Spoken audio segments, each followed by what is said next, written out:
रात के अंधेरे में आदिवासी युवती पर टूट पड़े 3 दरिंदे। कैसे बिगड़ी नीयत, क्या हुआ उस रात, सच्चाई सुनकर कांप जाएगी आपकी रूह।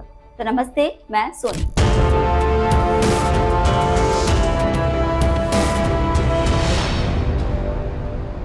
ये घटना है कवर्धा की। मंगलवार रात एक आदिवासी युवती अपने बॉयफ्रेंड के घर रुकी हुई थी, लेकिन रात करीब 3 बजे किसी बात पर दोनों में झगड़ा हो गया और वो घर से बाहर निकल कर आ गई।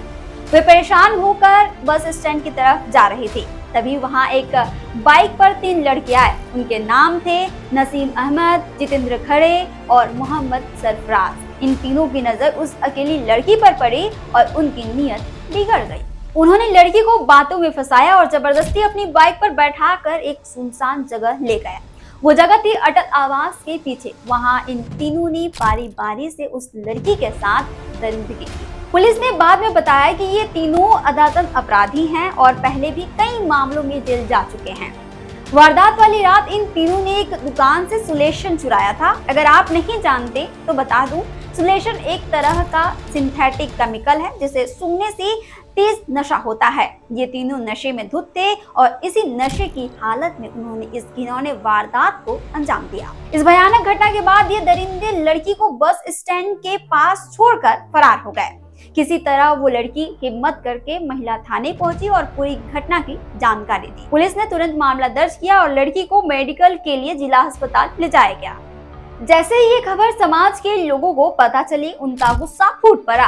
अस्पताल के बाहर ही उन्होंने जमकर हंगामा किया, यहाँ तक कि एसपी की गाड़ी को भी घेर लिया गया। मेडिकल रिपोर्ट में गैंगरेप की पुष्टि होने के बाद लोगों का गुस्सा और भी बढ़ गया। उन्होंने कलेक्टर का घेराव किया और आरोपियों के लिए बुलडोजर कार्रवाई की मांग की। साथ ही पीड़िता के लिए 50 लाख रुपए के मुआवजे की भी मांग की गई। पुलिस ने मामले की गंभीरता को समझा और आरोपियों की तलाश शुरू की।